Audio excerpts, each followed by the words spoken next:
नमस्कार, 91.2 FM radio Kedar पर आपका स्वागत है। रेडियो केदार पर ये वक्त है हमारे खास कार्यक्रम बात पहाड़ों की। जैसा कि आप सभी जानते हैं 21 जून को इंटरनेशनल योग दिवस मनाया जाता है और इस साल भी बहुत व्यापक स्तर पर इंटरनेशनल योग दिवस मनाने की तैयारियों में सरकारी महकमे जुटे हैं। मैं इस वक्त मौजूद हूँ रुद्रप्रयाग जनपद स्थित आयुर्वेदिक एवं यूनानी चिकित्सा विभाग में और मेरे साथ हैं डॉक्टर भरत कुमार। सर, सबसे पहले तो आपसे ये जानना चाहूँगा कि 21 जून को जो विश्व योगा दिवस मनाया जाएगा उसको लेकर रुद्रप्रयाग आयुष विभाग क्या कार्रवाई कर रहा है या क्या तैयारियां हैं? अंतर्राष्ट्रीय योगा दिवस 21 जून 2023 को लेकर के विभाग जो रुद्रप्रयाग में जो हमारा जो विभाग है वो योगा की अच्छे से तैयारियां चल रही हैं। 21 जून को जो हमारा मेन जो जिला स्तरीय प्रोग्राम होना है वो केदारनाथ में होना है, क्योंकि 4 धाम को इस बार उन्होंने लिया है। जिस ज़िले में जो धाम पड़ रहा है उस ज़िले के विभाग वहाँ पे उनका मेन प्रोग्राम होगा, जो जिला स्तरीय प्रोग्राम होगा। जैसे आपका चमोली है तो चमोली में बद्रीनाथ पड़ता है तो वो बद्रीनाथ में कराएंगे, मेन प्रोग्राम उनका होगा। हमारे ये रुद्रप्रयाग केदारनाथ पड़ता है तो हम लोग केदारनाथ में ही योगा कराने जाएंगे। तो हमारा मेन जो जिला स्तरीय प्रोग्राम होगा वहाँ पे होगा। बाकी हमारे 16 वेलनेस सेंटर हैं ऑल ओवर। इसमें जो हमारे कुछ जो ग्रेड अप हो गए हैं, डिस्पेंसरी हुई हैं, वेलनेस सेंटर हैं जिनमें काफ़ी फैसिलिटीज़ होती हैं। उसमें अपने स्तर से योगा तो होता ही डेली होता है, मतलब 20-20 घंटे या 30 घंटे अलग अलग है। मेल फीमेल जो हमारे योगा ट्रेनर हैं वो कराते हैं योगा वहाँ पे, लेकिन उस दिन विशेष रूप से वो पूरा 1 घंटे का योगा सेशन उस दिन कराएंगे। उसमें योगा के हर वेलनेस सेंटर पे 21 जून को वहाँ भी योगा होगा। तो ये हमारे वेलनेस सेंटर हैं।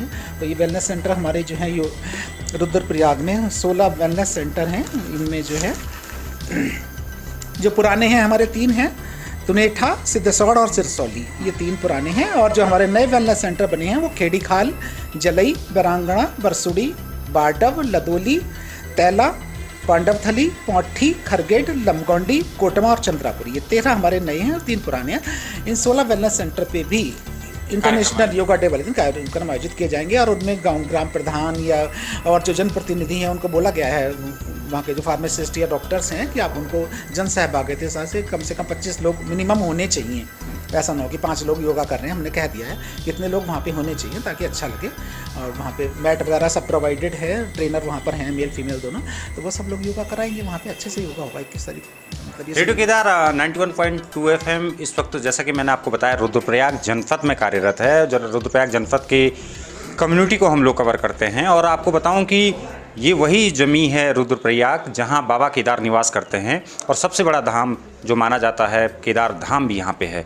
तो 4 धाम यात्रा में जो श्रद्धालु केदारनाथ गए हों या फिर जाने की प्लानिंग कर रहे हों, तो आप लोगों को बता दूं कि इंटरनेशनल योगा दिवस पर रुद्रप्रयाग में जो जिला स्तरीय कार्यक्रम इंटरनेशनल योग का होगा वो केदारनाथ मंदिर के परिसर में होगा और उसमें पुलिस, ITBP या SDRF, होमगार्ड्स के अलावा NDRF की टीमें होंगी। साथ ही तमाम वो श्रद्धालु भी उस दिन वहाँ पे मौजूद होंगे जो उस दिन बाबा केदार के धाम में होंगे और वो भी इस योग दिवस में आयुष प्रतिभाग कर सकते हैं। हाँ सर, ये थोड़ा सा आपसे जानना चाहूँगा कि अगर कुछ यात्री उस दिन वहाँ पे हैं और वो आप जो अंतर्राष्ट्रीय योग दिवस के मौके पे वहाँ आयोजन करवा रहे हैं, अगर उसमें वो शामिल होना चाहते हैं तो क्या प्रक्रिया रहेगी या कोई भी कर सकता है? वहीं पहुँचे, ऑन स्पॉट पहुँचे, वहीं पे हम मैट्स बिछी होंगी, आराम से बैठ जाएं। टी-शर्ट प्रोवाइड करा देंगे। हमारे पास लगभग 150 लोगों का हमने बोला हुआ है, तो 150 लोग मैट वहाँ बिछी होंगी, तो इस पर साथ मैट पे कर सकते हैं योगा। और टी-शर्ट हम उनको प्रोवाइड कराएंगे जो हम ले जाएंगे, मैट और टी-शर्ट, ये बस। तो डॉक्टर भरत कुमार हैं जो जिला आयुर्वेदिक एवं यूनानी चिकित्सा के प्रमुख हैं, पूरे रुद्रप्रयाग जनपद स्तरीय अधिकारी हैं। पिछली बार भी सारा बाबा केदारनाथ में ही कार्यक्रम हुआ। पिछली बार जो था बहुत ही मतलब सरकारी प्रोग्राम था। उसमें सुधीर वालियान जो मत्स्य पालन विभाग के मंत्री हैं उनके तरफ वो मतलब लास्ट ईयर 75 आइकॉनिक प्लेसेस पे, क्योंकि आज़ादी का अमृत महोत्सव था तो 75 जगह पे प्रोग्राम कराए गए थे। तो उसमें हमारे यहाँ का केदारनाथ उसमें मेन था यहाँ से। तो केदारनाथ में 500 लोगों का हमने योगा कराया था उस टाइम पे, और उस टाइम हमारा लगभग 28 लाख रुपए सरकार का 500 लोगों को योगा कराने में खर्च हुआ था लगभग। लेकिन वो सब गवर्नमेंट मशीनरी लगी हुई थी, उसमें सारा प्रशासन लगा हुआ था, हम लगे हुए थे, सहयोग था सबका, तो इजीली सब हो गया था डीलअप। आमतौर पे योगा करने के लिए बहुत ज़्यादा खर्चे की आवश्यकता नहीं होती है, छोटी सी जगहों में आप अपने स्तर से कर सकते हैं। लेकिन बात जब केदारनाथ में अगर आपको योगा शिविर आयोजन कराना है तो आप समझ सकते हैं कि कितनी मुश्किल परिस्थितियाँ होती होंगी, और वहाँ पे स्टाफ को ले जाना, सामान ले जाना और घोड़े खच्चरों से ले जाना, सामान की ढुलाई, फिर बहुत सारी दिक्कत आती है। लेकिन उसके बावजूद भी जो विभाग इस पूरे कार्य में लगे हैं वो थकते नहीं हैं, और लगातार पिछले साल भी इस तरह के आयोजन को वहाँ पे किया गया और इस बार भी वही प्लानिंग है। सर, आपसे ये भी जानना चाहूँगा कि रुद्रप्रयाग जनपद में साल भर क्या क्या आप लोग एक्टिविटीज़ कराते हैं जिससे कि लोगों को योगा के प्रति उनको एक जागरूक किया जाए, योगा शिविरों में उनको भाग लेने के लिए प्रेरित किया जाए? योगा के लिए तो जितने भी हॉस्पिटल्स हैं अभी, सब पे वेलनेस सेंटर्स हैं जितने भी हैं, सब पे योगा ट्रेनर हैं, तो वो डेली योगा प्रैक्टिस कराते हैं। तो बस उसी से उनको प्रेरणा मिलती है योगा करने की। बाकी तो लोग जो है बाबा रामदेव से, पतंजलि से इतनी प्रेरणा ले रहे होते हैं कि उनको खुद ही पता होता है कि हमने क्या करना है। बाकी अब धीरे धीरे यहाँ पे जागरूकता आ रही है, जैसे योगा ट्रेनर सब जगह अपॉइंट हो गए हैं। अभी 3-4-5 महीने से योगा ट्रेनर अपॉइंट हुए हैं, तो यहाँ भी जागरूकता आई है। लोग शिविरों में आते हैं, ट्रेनर स्कूलों में भी जाते हैं, गाँव में भी चौपालों पर भी जाते हैं, वहाँ भी योगा कराते हैं, गाँव वालों को इकट्ठा करके भी योगा कराते हैं। तो इस तरह से धीरे धीरे योगा का मतलब वो बढ़ता ही जा रहा है दायरा। सर, एक सवाल मैं आपसे जानना चाह रहा था, और चूँकि आप डॉक्टर भी हैं और काफ़ी लंबे समय से डिपार्टमेंट में हैं और पिछले 1 साल से रुद्रप्रयाग में सर सेवाएं दे रहे हैं, पहाड़ों का जो जीवन है वो काफ़ी परिश्रम का होता है, मेहनती जीवन होता है, टफ लाइफ है। तो योगा का जो है कि लोग ख़ास तौर पे जिन लोगों की लाइफ स्टाइल एसी रूम में बैठने की होती है, तो उनके लिए तो योगा की अलग अलग जो आसन होते हैं या जो आपके व्यायाम हैं वो हैं। यहाँ पहाड़ों में क्या आप सलाह करते हैं, क्या प्रीफर करते हैं, कौन सा योगा किया जाए, योगा की कौन कौन सी जो उनके आसन है वो किए जाए या वो फ़ायदेमंद हो सकते हैं?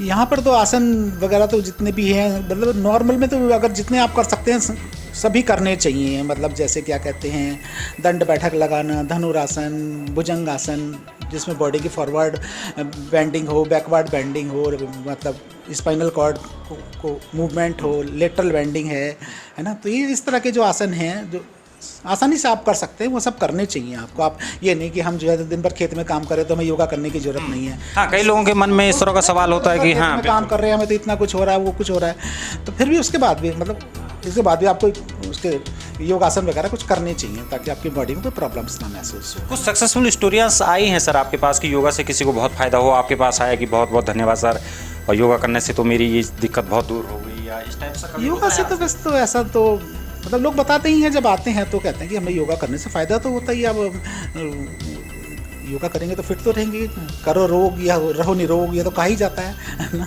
तो बस यही सब चीज़ें हैं, और योगा के साथ साथ और जो अलग चीज़ें हैं जैसे कपालभाति, अनुलोम विलोम, भस्त्रिका प्राणायाम, ये सब चीज़ें और ऐड कर ली जाए तो एक हेल्दी लाइफ को जिया जा सकता है इस तरीके से। रुद्रप्रयाग जनपद में जैसे कि मैंने बताया कि हम लोग हैं, तो सर ये पूरा जो जनपद है आधा से ज़्यादा, और फिर पौड़ी और चमोली का काफ़ी हिस्सा हम अपने रेडियो FM के द्वारा कवर करते हैं, जहाँ तक हमारा प्रसारण जाता है। क्या अपील आप लोगों से करना चाहेंगे विश्व योगा दिवस को लेकर, क्या कहना? इस योगा दिवस पे अब प्रण लें कि हम सारे जीवन में अपने योगा को शामिल करेंगे, योगा को कभी नहीं छोड़ेंगे। हमें अगर फिट रहना है तो योगा को अपने जीवन में लाना ही होगा, नहीं तो इस तरह की आजकल बीमारियां बहुत हो रही हैं। किसी को शुगर, हाइपरटेंशन, कितनी तरह की बीमारियां लोगों में बढ़ती जा रही हैं। आप देखिएगा हर दूसरा तीसरा आदमी कोई ब्लड शुगर से, कोई हाइपरटेंशन से पीड़ित ही है ना। तो अपने को फिट रखना है तो हमें योगा अपनाना ही पड़ेगा, है ना। बिना उसके हम वो नहीं है, निरोग लाइफ आप नहीं जी सकते। ठीक है। और जो केदारनाथ में आयोजन होना है उसको लेकर तैयारियां पूरी हो चुकी हैं या काम चल रहा है? तैयारियां बस चल रही हैं, अभी तो सामान भी नहीं आया। अभी तो हमारी मैट्स भी पहुंचेंगी, हो सकता है कि 15-16 तक हमारी मैट्स पहुंच जाएँ, टी-शर्ट्स पहुंच जाएँ, तो हम यहाँ से 18 या 19 में अपनी टीम्स को भेज देंगे ऊपर।